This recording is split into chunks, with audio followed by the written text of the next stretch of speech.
What if you could break through your creative blocks and achieve more than you ever imagined?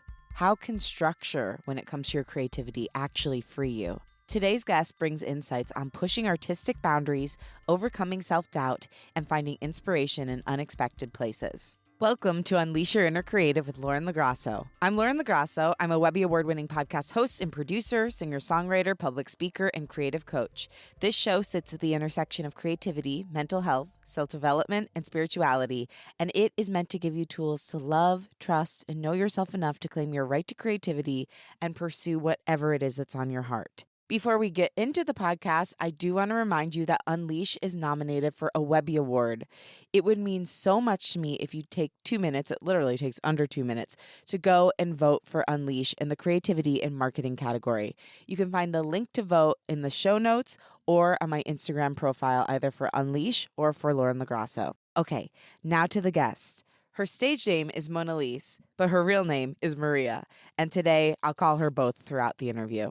Monelise is a multifaceted artist known for her immersive approach to music, storytelling, and world building. She's gained recognition with her music, getting featured on curated dark romance and fantasy playlists, headlining at the Old Church in London, and earning 5-star reviews for her audiovisual performances at the Edinburgh Fringe. In 2024, she embarked on the transformative journey of writing 100 songs within the year, an ambitious challenge that sparked deep conversations around the impact of high-volume creative output on inspiration, discipline, and artistry. I wanted to have Monelise on the podcast because her journey of writing 100 songs within a year offers a unique perspective on the transformative power of high-volume creative output and why having structure within creativity can actually help free you. She is also a part of the Unleash community and a longtime listener of the show. I really love sharing her story, and I want to start sharing the stories of listeners in the future because it's just so special to hear your perspective when it comes to creativity. I think you'll really love it because she is part of this community. From today's chat, you'll learn why balancing structure with spontaneity is essential, the key to overcoming self-doubt and perfectionism in your creative process, what happens to unreleased creative work, the transformative power of sustained artistic commitment, and much more. Okay, now here she is, Monelise, aka Maria.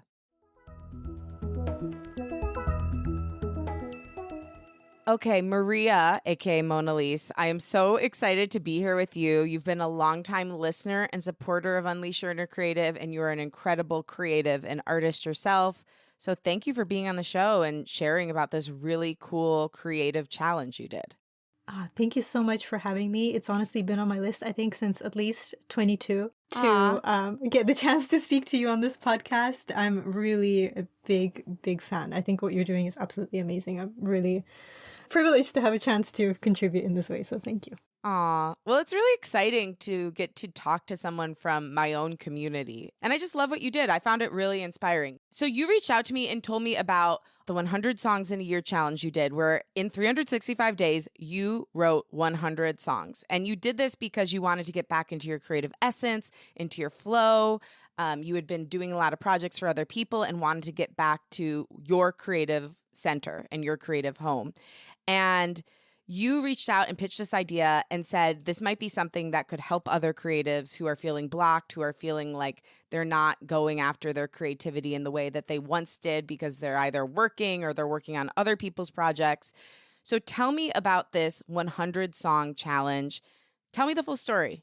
Well, throughout 2023, I was working on a lot of still creative, but more commission-based projects. So a lot of work for other people. And I was feeling a little bit like, well, it was at the back of my mind that maybe I hadn't given enough attention to, my own muse and the sort of Monelise universe that I'm developing. And I have a friend and also a longtime musical collaborator in Los Angeles. He's called Safro. And I remember, I think it was in December 23, we were just having a little catch up on the phone. And somehow I just mentioned that I want to be like a little bit more creative. I don't feel fully in my creative essence right now. And somehow just in the spur of the moment, he came up with this idea. I think he asked me like, okay, so how many songs do you want to write next year? And I was like, I don't know. He was like, 100? But I was like, oh, when something sounds completely crazy in the moment, but you're also like, there's something kind of calling me towards this idea.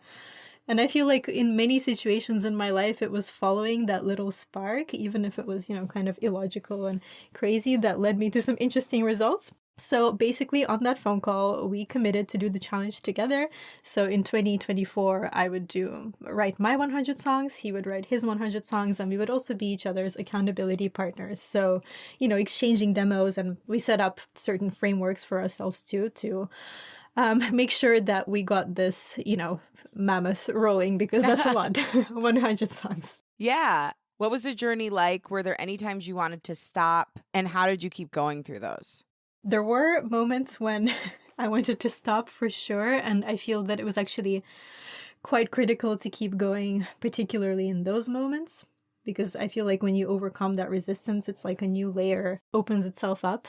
There were several situations. One of them was that in 2024, I also had kind of a heavy live performance schedule as well, or in particular, 2 big shows. Well, last year, all my shows were in churches. I don't know why, but it was so like my cool. theme. Yeah, I loved it. I really churches were my theme. And it took a lot of energy to prepare for those shows. And at a certain point, I was like, okay, I'm just not managing to combine the 2 things as efficiently as I could. And I feel like, in these particular 2 months, I need to be concentrating on the shows rather than the songs. And it didn't work out so well with my, accountability partner, Safro, because he was actually having a very productive time with the challenge while I had to sort of refocus on the shows. So we had, a little bit of like a disconnect in that moment. But I also realized that sometimes it's like you need to find fluidity within the framework too. I feel like a framework enables creativity, but it's like sometimes you need to be fluid within the framework. Does that make sense? Yeah, for sure. For me, rigidity never works. I can do things like this and have structure, but if I'm like militant with myself, it totally stifles my creativity. But there's so many people out there who are, multi-passionate creatives or who are juggling multiple creative projects. How did you know that you basically had to put this aside and on hold for those 2 months to go toward your live show? And looking back on it, was that the right call? The live show was very all-consuming, and I felt like it kind of was the year of live work for me. So in that moment, it really mattered to me to kind of gather my community together in person and give them this live experience. It was like a soul calling. And I realized that if I didn't put myself into it completely for 2-3 months, it also wouldn't translate completely for the people. And I love community building. And for me, live performance is one of the main sort of avenues for creative community building. So that was how I made the decision. And I also sort of had to, give myself permission to have creative multi-focus too, because sometimes you can get attached to these ideas that, oh, if I don't give myself 100%, to the songwriting this year, then I'm not going to achieve 100% in songwriting. But no, you can also, give yourself to live performance and to songwriting. You can be multiple things at once. I think sometimes you just have to give yourself the permission. And I also told myself that, the songwriting challenge was there all year. The shows were only there in August and September, so I could always come back to the songs and complete them in a way that worked for me, as opposed to the way that was initially sort of laid out. I think that was quite a pivotal moment. I didn't exactly put it on hold, but I stopped being as productive for a little while. But that productivity came back. Totally. I think it's a really good example for anyone listening of when they have multiple projects or multiple passions, tuning into yourself and asking, what are my priorities? And then going toward those until that thing is through the finish line. And then you can come back to the thing that you have a little bit more latitude or a little bit more time with. Doesn't mean that you're only doing that one creative priority, but that's your focus. It's okay to have seasons where your focus shifts. I do want to go to when you were actually doing the challenge. Within the challenge, you did these mini monthly challenges. What did these look like and how did they help you stay on track with the songwriting? The reason I want to point this out for you listening, I think that they are really good examples of how we can create containers for ourselves to give ourselves flexibility to then flow. Yes, exactly. Absolutely. And yeah, the theme of the frameworks and the flexibility is so interesting to me. So perhaps I'll start with when I made my trip to LA last year. This was in May. My friend Safro, he lives in LA. And one of the really sort of creative ways we found to create a little framework for ourselves, even while I was traveling, was we went on a hike. And while we were on the hike, we started collecting words in our phones. So, things that we saw on the hike, like birds and fences and people and just details that stood out to us. So we collected this, huge collection of words. And then I don't remember now, I think it was either in that same month where we started submitting 3 mini poems a day to each other. And then the other person would look at that poem and like say I'm looking at, Sappho's poem, then I would pick out my favorite lines and send it back to him. And so we ended up with, eventually 100 mini poems. Then the following month, those started turning into lyrics. Oh, I forgot one detail. Before we went into the lyrics, we actually created song maps. There's a book about this. It's called Song Maps, and it's sort of a way to map out how a lyric will look like. So I remember there was, 1 month where we had 100 song maps. The next month we had 100 lyrics already. There was another month where we would send each other 3 sort of just vocal chorus ideas a day and, also give each other feedback. So we created these little mini challenges where by the end, the 100 songs actually came together pretty organically because we already had all the material. Wow. So I didn't realize that. So you kind of did these mini challenges, collected, you were like creative excavators. You were like collecting all of the stuff from inspiration in nature, from going back and forth with poems. And then at the end of it, you transform those things into songs. Yes, exactly. Wow, I didn't realize that. That's a really interesting method. So for somebody listening who's feeling blocked creatively or wants more creative energy, it sounds like a few steps would be like observe what's around you and just start writing it down without any specific intention of what you're going to do with it. Just interesting things around you. For like me, I'm looking outside right now. I see a pine tree, a chimney, I see a telephone line. So writing those kinds of words down and then having a creative partner that you can go back and forth with and start submitting little mini snippets of something, whether it's writing a poem, songs, and then from there going ahead and creating your final project. Yes, exactly. That's cool. Yeah, the reason I really loved it is that it gets you to trust what's there for you, because I also find that when you embark on a challenge like this and you sort of say yes to me what felt like a bit of an invitation from the universe, I said yes. So part of that process then was to trust what showed up as opposed to sort of trying to construct it. It's like, well, take what's already here, right? Did you ever struggle with that trust? Yes. Yes. This always comes up in creativity, doesn't it? Yes. Especially because I don't know if you have this experience as well, but sometimes you turn up, to the studio to write and the thing just lands from the heavens in like 20 minutes. And other times you're sitting with the song for like a year and it still doesn't feel right. Yeah. So tell me about that. I'm curious how you feel about it. Because what do you think that is? Because I used to think like if it doesn't come quickly, it must not be good. But I no longer think that because I've had songs that have been written over the course of years and they were great and some of my favorites. Why do you think sometimes it's like a flood and sometimes it's like a trickle? I have a little bit of a theory on this. When I consistently show up for my music, let's call it my muse, and that was something that I did last year, was every day I showed up. And I feel like on most of those days, it's not that easy. It's like you're really working on the craft, but almost as a little like cosmic reward for showing up like that, occasionally you just get this treat that just flows through you very, very easily. Aw. That's kind of how it goes for me. It's like the more I show and the more consistently I show up, the more consistently that happens. Wow. There's a book by Nick Cave where he, I think, talks about a very similar phenomenon. I remember reading it and thinking, okay, somebody else has picked up on this. But I know Nick Cave is quite regimented with his songwriting. So he literally goes to his studio like a sort of 9 to 5 and just writes. And he has the same experience that I just described, that most days it's like grafting and, it's not really particularly inspired work. He's just working, like a 9 to 5, but as a songwriter. And then occasionally it's like, wow, something just lands. Yeah, that is so cool. I love it. A creative treat. Delicious. Yeah. It is. It's very delicious when it happens. And then you start to expect it to happen like all the time, but no. Yeah. So when it doesn't happen, let's say you had a creative treat drop into your lap and then the next day you're like struggling and straining to get something done. How do you not be like, what the heck is wrong with me? Why can't I do this? Yesterday it was so easy. What's happening? This must not be right. How do you stay in that same trust that you had when the song was flowing through, even when you feel like you're punching through a brick wall?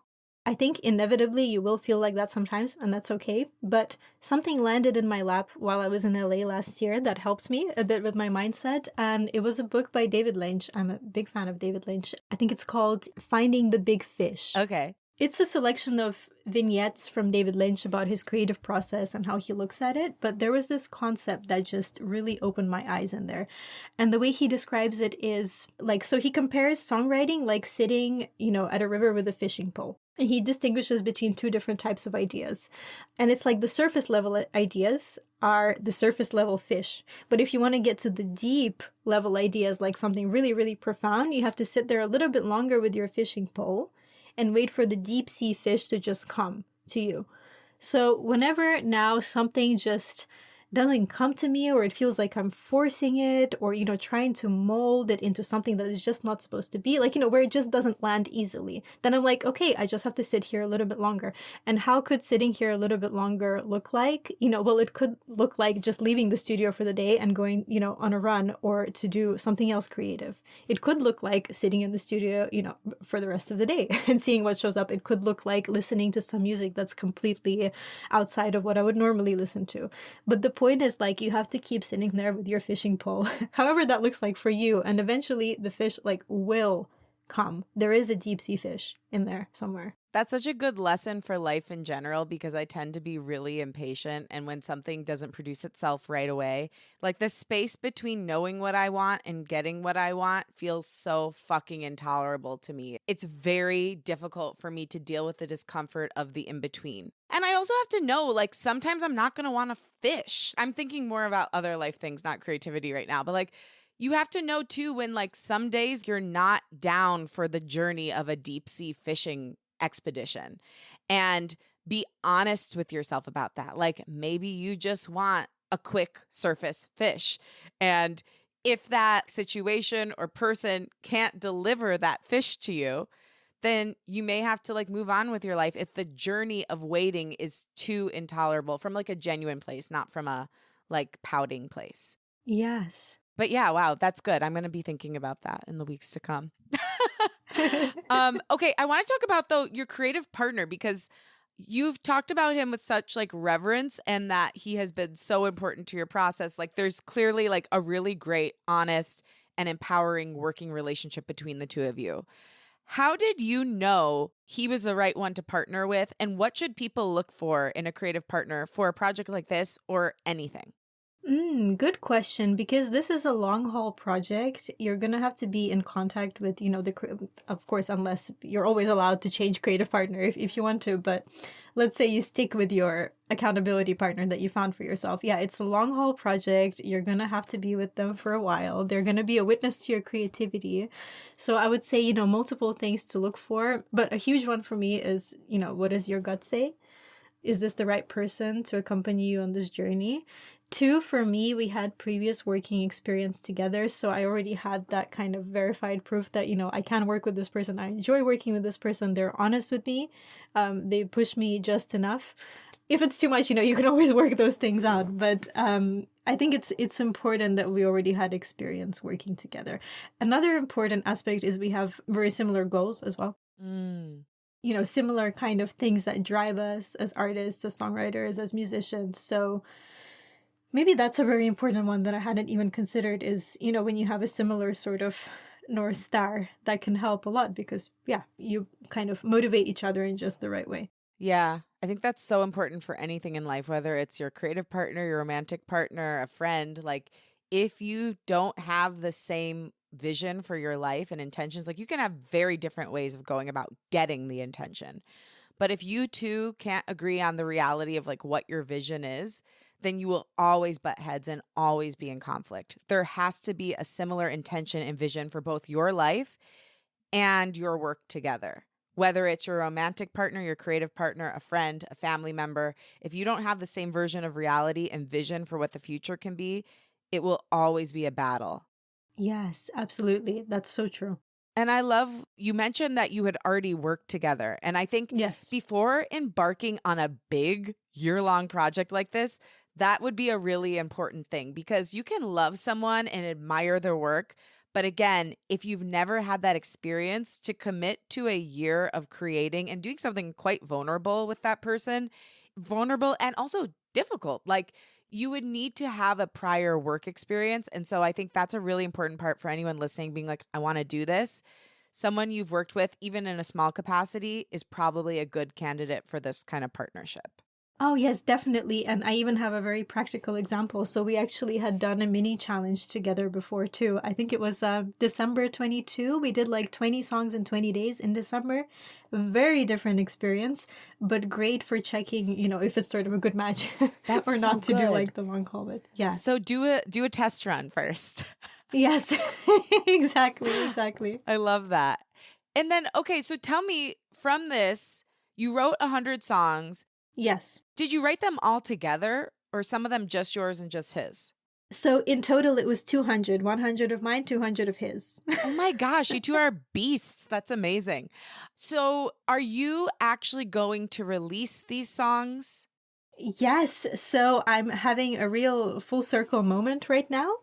Because in the past 2 weeks, there was a big eclipse and things in my life turned around in such a way that, and this all happened within the space of like 72 hours. I'm now going to LA in a week from today, yes, the 11th, to record my third album. And it's going to be with my friend, he's also a producer, so with my friend Safra as producer. And we ended up choosing, I think, 10 songs from my 100 and 4 from his 100. So we're going to do like approximately 14 songs together, all from the challenge, which is such a full circle because this time last year I was in LA doing the treasure hunt. That is so cool to see how that works. It can give people inspiration for continuing with the deep sea fish, even when they want to turn around and peace out. Yes. I'm so excited to hear more about that, and I want to chat through that. But I want to talk about the other 90 songs. What happens to unreleased music? Where does it go? I feel so sad. I have like probably 200 songs that are sitting on a shelf right now. There's a lot we could talk about. Actually, I should get Safro and your boyfriend's information because I need more producer friends to work with. Like that's part of the Yeah, issue. sure. But like what happens to them? Like I feel so sad that my little creative babies aren't getting to see the light of day because I love them and so many of them are so great. Like how do you feel about unreleased music? Where does it go? That is a really good question. I feel like every song does have a home. Nowadays, we do have some interesting tools, as independent artists, such as Patreon, for example, which are you on Patreon as well? I need to be. Do you do it? Yes, I have a Patreon. So Okay. something that I've actually started doing is releasing some of my archival music, like songs that are not going to be on the album to my Patreon. So that way they get a real sort of, insider peek into my archive, my process. They can also give their Wow. opinions on, like, do they want to see this song fully fledged out and released? And I get to give these songs some sort of a home, some sort of a voice. I would also love to do like an extended deluxe album, of course, because there really are so many songs and, I think quite a lot of songs with potential as well. Of course, many of them need to be developed all the way in, but a lot of them have like that magic spark in them. That would be, the first thing that comes to mind is like releasing archival material on Patreon, for example, or doing extended albums. Do you think the songs feel sad that they don't get to be on the album? Oh gosh, now I'm gonna like be haunted by this idea. I think of these things, Monelise. I think of the songs like the toys in Toy Story, like they're in the box and forgotten. And I'm like, they just want to come back to life and be played with. Oh my goodness. Maybe we need to like think about some sort of collaborative project where we give these songs a life that are sitting on the shelf of a life. Yeah, okay. This is something to think about in the future. I would love to. Okay, I'm down. Yeah. We have to think about how we can take care of our poor little babies in purgatory. So, okay, I'm fascinated by the Patreon. How did you go about building that, pricing it, advice for people, including myself, on how to think about a Patreon, what you include, how you price it, how you build the community? I think maybe I'm going to think about my tiers again soon because this was a few years ago that I launched my Patreon. And to be honest, I haven't put as much into it as I would like to. I'm going to start again now that I have, all of these songs waiting. I kind of let the price, I just have one tier, come to me, intuitively. And then how do you go about building that community? Because it is really hard for anyone. I mean, major companies spend tons of money figuring out how to get people from one platform to the next or one product to the next. How do you think about, as an independent artist, building community and asking your people to jump from, Instagram to Patreon to Spotify? How do you do that? Yes, my community has been so amazing throughout the years. I mean, I've done crowdfunders for multiple albums now. A very long time ago, gosh, I think it was in 2018, I tried to crowdfund an album through Pledge Music. Lesson learned, never launch a crowdfunder during Mercury retrograde, because while my crowdfunder was up, the platform crashed. Do you remember this? No, I didn't. I've never even heard of this platform. Yeah, they just like went into liquidation. For some artists, they ran away with like all the money that they had in the middle of their midpoint campaigns raised. It was really crazy. It was really crazy. But I just remember, what I really remember from this experience is that many of the people who had pledged on Pledge and then Pledge disappeared, they all like migrated to the next platform that I launched. And then for my second album, Sanctify My Love, I did a big Kickstarter, and people were just really so supportive. I'm amazed, and I think maybe many artists don't even realize how much people love to support independent art. I'm always so humbled, and it feels even more special for me that the community invested into the creation of the art. Because you co-created it with them. Yes, it's a co-creation. Yeah. Absolutely. Absolutely. And I really feel like, almost like the energy of my most insider sort of fan circle really is in my songs. Yeah. And I love to do community building things because I also create soul paintings. This is like one of my little extensions of the universe. Soul paintings are like when I do an intuitive painting by tapping into the energy of the recipient's soul, so to speak. Maria, that is so effing cool. Oh, thank you. And one of the sort of little community building things that I did around the time of my last Kickstarter, I think that was for the second album, I think 2023, was I did this live stream where I picked, it was a giveaway. So, several people applied, and then I picked one person who would get to have their soul painting done by me live, like on a live stream. So the people watched while I was creating it. And I just remembered that, the person who I was creating it for later sent me such a long, beautiful message about how special it was to see the members of the community like chipping into his soul painting and what went into it. And it also turned out that the symbols, the colors were so meaningful for him. And I just remember, like receiving that message later was very, very like deeply humbling. And, sort of these sorts of experiential, because I feel like my universe is very experiential things like, drawing people in, letting them be part of the co-creation process. It's like, it's a real beautiful, like give and take experience. Yeah. Does that answer the question? I think so. Yeah. Basically, yeah. Just like really be present with your community and like offer yourself and like your skills to them, and then they will offer themselves to you. Go from place to place, like you're building a genuine connection, not one where you're like, I need to raise money. You're like, here's what I'm doing. I'm so excited to create this with you. Here's how you can support me, and this is how I'm going to support you in turn. Yes, exactly. And I've always, without exception, felt surprised and humbled by how much people actually wanted to show up for me when I was creating stuff and I needed help. It's so true. And I think here's another thing for you listening that I want you to think about. When I last year was nominated for the Webbies, which by the way, I don't know if you know this, but we got nominated for another one this year, which is so exciting. Oh my God, so exciting. Absolutely. Congratulations. Thank you. But that was really the first time I went hard on asking people to support me. I want to do a Kickstarter. I've never done that before, but that was the first time I really said, like, I was vulnerable enough to say, I really, really want this. And the only way I'm going to get there is if you support me.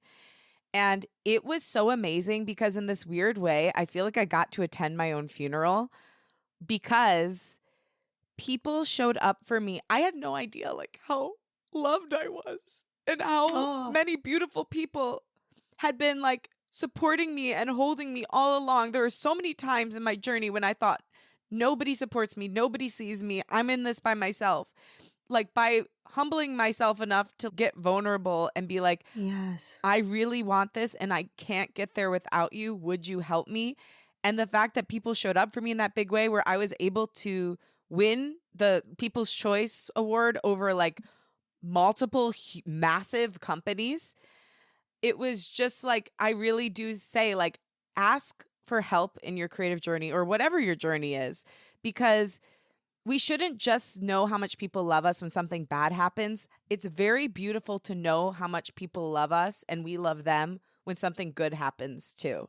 So, yeah, like what you're saying just really reminded me of that experience, because you have no idea how loved you are and how held you are until you make yourself vulnerable enough to say, I really want this. Would you help me? Or I really need this. Would you help me?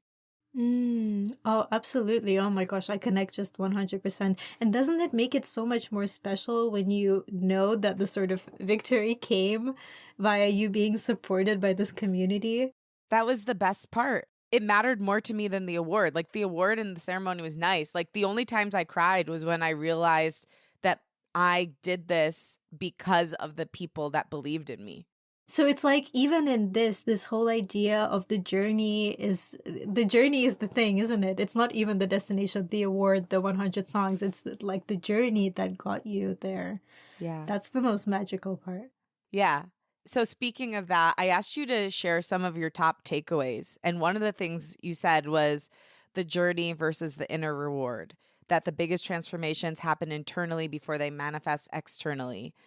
I love this. Will you share more on it? Yes, maybe one of the greatest gifts that this challenge I feel gave me was that having been, and perhaps I still am in many ways, like a person that has historically been quite motivated, by the result, the achievement, the destination, the milestone. Something about this challenge taught me in the way that stayed with me. It's been a lasting result, that the journey is way more magical than the destination that you arrive at. One of the ways in which this was confirmed for me is that, after I'd completed the challenge, things did start to manifest for me externally. This is so my experience too, Maria. And I'm like, it's so funny because I keep having to learn this lesson that is very upsetting to my little like coping mechanisms. But the truth is, the less I push, the more I get. 100%. That just like, I feel that in my body. Yeah.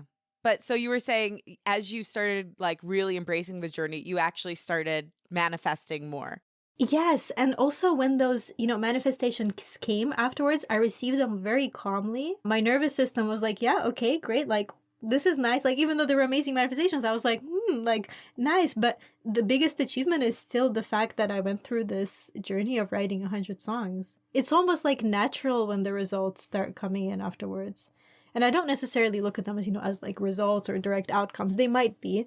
But the thing I absolutely still treasure the most is the journey. And, I've noticed a difference in myself because in 2023, I created an album with my friend Safro. Now we're doing a new album. And I've realized that on that album, I was still that very externally motivated person. And the way that I approached the album was reflected in that. And now the way I'm approaching the new album is like completely different. I'm all about the process now. There's so much to break down from what you just said. I want to resonate on, yes, it's so true that when you actually commit to the journey and finding beauty in the journey, and like also to yourself, to saying like, I have worth as an artist and I believe in myself as an artist. The highs don't feel as high and the lows don't feel as low. And it's not like you're numb. You are experiencing it and loving it. But I found this recently, like when I got nominated for another Webby, I'm like, that's awesome. I'm so excited. But I wasn't like, oh my God, now everything in my life is finally good and I will be okay forever. It wasn't like that was going to save me. In the same token, I've been noticing when I get like negative comments on a video or when somebody doesn't seem to really like resonate with my work or believe in it as much as I wish they would, it doesn't feel like a decree that I will never be successful or that I am bad. I'm like, oh, okay, like that's that person's opinion, like interesting information. And the day to day is also more joyful. It doesn't feel so life or death. It doesn't feel so black or white. So I think that that's such an important thing to point out for anyone listening. And I want to ask you more about that because I know you're a deeply spiritual person. What sort of inner work did you have to do to get to a place where this is your reality right now? Oof, my reality being the fact that I just You're committed to the journey. You're seeing the beauty in the journey. The highs aren't feeling as high, the lows aren't feeling as low, and every day the present moment is the gift. yes, what a good question, because I feel like what happens in our creativity often is an extension, maybe always is an extension of what's happening in life and our inner journey. I think I used to have much more of an attachment to having to prove my worth through specific results or manifestations, like, oh, this thing happened, now this proves that I'm worthy or that I'm good. And I don't know if you've had this experience, but for me, well, it was 10 years that I'm making original music now. You know, this can happen, for example, with for me, it's happened with parents where while you're in the process of the journey, especially with people who are not in this industry, for me, while you're in the process of, you know, like, let's say, during the writing of the 100 songs, you're still in the process, there's no visible result yet for other people, then people are a bit like, what are you doing, you know? And then when there's this big show or something, suddenly everybody tells you, you know, oh, amazing, wow, we see you now. But that show might only happen like once a year or once every 5 years. So I think now I have less attachment to this idea that, you know, the only way I can be worthy or prove myself to be worthy is through those big manifestations that everybody can see. Like, I give much more value now to the invisible work that I do. And, you know, this goes for my creativity, sitting in the studio writing my songs, but also my inner journey. So the work that I do on the inside, the work that possibly nobody sees, is the work that actually gets me the greatest outer results.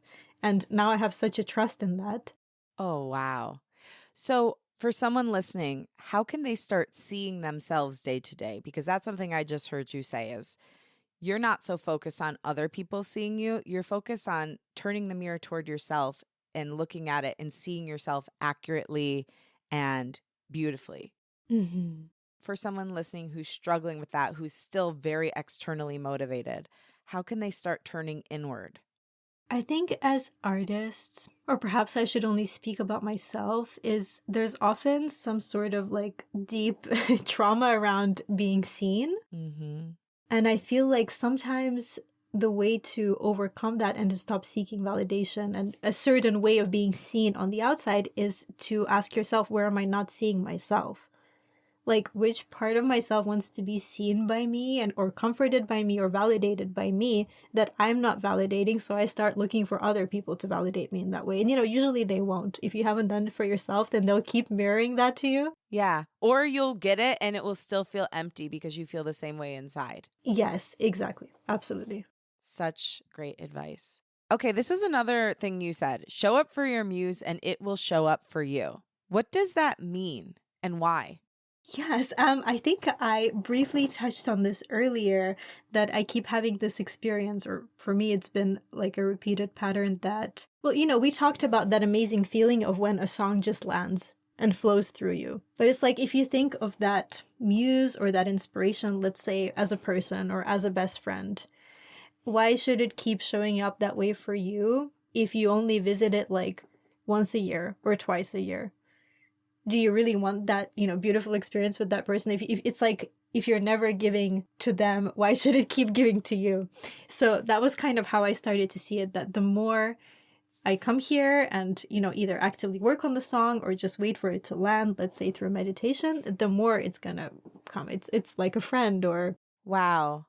That's so cool. And it reminds me of my relationship with God and spirituality. Like how interesting. this most recent thing I just went through where my dad had a subdural hematoma and was in the ICU. This is weird to say, but this is the truth. I was so happy that it happened when it happened because I had been actively praying and like reconnecting with God and like building my spiritual relationship for like the past month before. So when it happened, I was really grateful that I wasn't just like going up to God for the first time. And Yes. like, instead, I had actually been building my spiritual foundation for like the last month or two and already was in communication and contact. And so when I went up with this prayer, I felt like I had a foundation to stand on. And it reminds me of creativity because I think creativity and spirituality are indivisible. when you're not just going to your creative energy when you need something, when instead you show up for it daily in whatever way that looks like to you, it's going to be so much more likely to flow for you. You're going to have a language to speak with it. Yes. You're going to be able to make something because you've already built the relationship. You're not just sucking the well dry and then leaving it until you need another drink. That's such a great point. And I wonder about this other thing you've talked about, because we've talked about a lot about how identity is connected to creativity and our relationship with ourselves. And, you know, one big thing that you learn through this process is you've had this persona, this performing persona of Monelise, and your real name's Maria. And you talked about maybe wanting to bridge the gap between the two. Tell me about that. In recent months, some really interesting metamorphosis has been happening, and it's been reflected to me in various ways. You know, like maybe a very simple one is that sometimes when people get to know me online through my music and then they meet me in real life, they're like, wow, there's like such a 3D Maria behind this Monelise. And, you know, you're so charming and dynamic in real life. And I never would have picked that up from your music. And this sort of disjunction only started happening recently. And I feel like I've arrived somewhere new. But to give you a little bit of a backstory, before I went to study for my master's in music, I used to perform in a particular way where, like, on stage, Maria was very present. So it was like the songs were from Monelise. They were very like cinematic, haunting, otherworldly. And then Maria, like kind of dynamic and bubbly, would comment in between the songs. And at the time, that wasn't gelling very organically. And I remember that when I was preparing my final degree show, which was like a 1-hour performance, my supervisor suggested to me that why don't I start embracing this persona, like Monelise as a persona. She's this dark priestess. She doesn't speak in between the songs, and she's fully immersed in this world for the duration of the performance. And that was such a game changer for me. And I think for the past like nearly 7 years, it served me just amazingly because it completely became a part of what I do. And, you know, as soon as I'd step on stage, I'd become like Monelise, which is quite different from Maria. But it feels like now something's happening where perhaps Maria has grown so much on the inside that now she's like outgrowing Monelise. And I feel that Monelise now wants to be reborn with Maria integrated rather than just separated from her. Oh my gosh. Yes, it's like severance. You're going through the reintegration process. Yes. The person has like an innie self that's just their work self and an outie self that is their like real self. And there's this one character that's like going, spoiler alert, through the reintegration process to bring the innie and the outie together. And your process reminds me of that. But I think that's so beautiful. Like Monelise got you where you needed to be so you could feel comfortable integrating Maria in a way that feels holistic and natural, where it's not like, now I'm Maria, now I'm Monelise. It's like, instead, it's like, maybe I'm always both. Yes, exactly. Yeah. Absolutely. And what's really interesting is that as I've been going through the 100 songs, you know, to pick songs for the album and just pick my favorites, many of them, even though I hadn't realized it at the time, are about shedding masks, reinvention, false and true identities. So this is a bit of like a spoiler, but this will be a big theme on the album. Wow. Hey, creative cutie, I wanted to remind you of something. I am a creative coach. And if you're interested in unleashing your creativity, sharing your creative project with the world, and or finally going after your biggest dreams, I would love to help you, to hold up a mirror for you, to support you, and to be your co-creator and your coach. You can email me at lauren.lagrasso@gmail.com to set up a free discovery call, or go to my website, laurenlagrasso.com, and click the contact page and write me an email on there. I can't wait to help you unleash your inner creative and find your authentic voice. Creativity is your birthright. Let's unleash. What did this journey teach you about self-love, self-trust, and self-knowledge, and how they're connected to the creative process? There was a lot in this process about trusting my instincts and intuition, and that presented itself in various ways, you know, one of which was just showing up to the treasure hunt and trusting that whatever appeared on my path was the right thing to inspire the lyrics of my songs. That was one of the manifestations, but also learning to, in the middle of this very intense process, to hear my intuition, my body, when they were a bit like, okay, now it's too much, or now I need to pause, or now I need to pivot, or now I need to suggest, to my songwriting partner that now we need to change strategy, without being afraid to upset the dynamic or something. Do you know that phenomenon I'm kind of describing right now, where you're in the middle of this really intense process and then something like feels off? Yep. And sometimes you're tempted to just keep pushing through. Mm-hmm. To hear that moment when it's like, oh, okay, like now I feel tension. No, I'm going to pause and listen to what that is and then take action on it rather than just pushing through. And does that cue come in your body? Like, where do you hear the tension or where do you feel that? Yes, for me, I feel it in my body. Yeah, it can be like, like a little headache appearing, or just like my stomach feeling tense, or just that feeling of like something off, And sometimes I feel like it's such a fine line between when you're sort of traversing your comfort zone and you're about to like have a breakthrough, that discomfort, and then also the discomfort, which can feel very similar, of when something is not quite right for you and you actually need to like actively pivot. Yes, that is so true, Maria. And whenever I do my creative workshops, like my first caveat to anyone who's there is like, all of the prompts I give you are optional, but I will say it with the caveat. Know the difference between something that genuinely feels wrong for you, like it's a genuine no for you in your body, and something you're pissed off at me asking you to do because you know it's going to help you grow. It's subtle, but like for me, the difference is like the no is in my whole body. It's like my whole body stops and says no. When I'm pissed off that someone's asked me to do something that I know is going to help me grow, it's in the back of my neck and I just feel like violent, but it's not actually bad for me. It's just something that I'm annoyed that they've asked me to do because I know it's going to push me to the next level and there's part of me that's resisting it. So finding those cues in you, like what's your genuine no because it's wrong, and what's the part of you that's resisting something because you're afraid of the change? Oh, how interesting. So maybe for you, it's so specific as well, like the different parts of the body. I wonder if it's about noticing that something is there. Like maybe the first step, if you're not yet able to distinguish, is just to notice that something's there, then pause and then figure out what it is and then proceed maybe. Yeah, that is so good. That's great advice. I love it. This has been such an enriching conversation. I love meeting my listeners because I'm like, wow, first of all, you teach me so much. You're such brilliant creatives and artists, and I admire you. Like watching you, and for anyone listening, like go check out Maria Monelise's work. You can search her under Monelise, Monelise. She has such presence on stage. Like it was honestly intimidating to watch you. And it also inspired me to be like, oh, wow, I want to step up my performance game because you are so embodied when you perform. It is really, really inspiring and like made me want to level up. So check out what she does. She's so committed and she creates such a beautiful world. Speaking of that, you have a new single coming out called Voodoo Dream. Yes. Tell me about the intersection between that song and everything we've been talking about it, and also when it's out, how we can support you, all the good stuff. Thank you so much. As usual, it's all very crazy and synchronistic because the song was initially written in 2022. Now it's been reworked a little bit for the release, but the idea is still there. And you know those songs that sometimes like don't make sense until like 3 years later? Well, the song is actually about this woman. So she's, it's like a full moon. It's one of those mystical nights, and she's gazing in the mirror and she sees another version of herself who is living her unlived dream.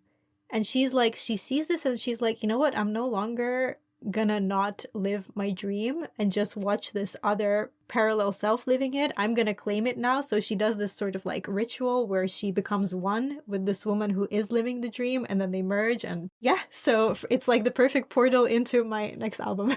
Oh my gosh. And it's like an exact mirror for you of merging Maria and Monelise. Yeah. Yes. Thank you for pointing that out. That's wild. Wow. And it's like you allowing yourself to claim the full vision of your artistry and embody all pieces of yourself. Like instead of having these like segmented pieces, Maria, Monelise, any other parts of you that feel like they have to like just deviate in order to do the thing, you're saying like, actually, no, I can be whole, embodied, and live it all in this one experience.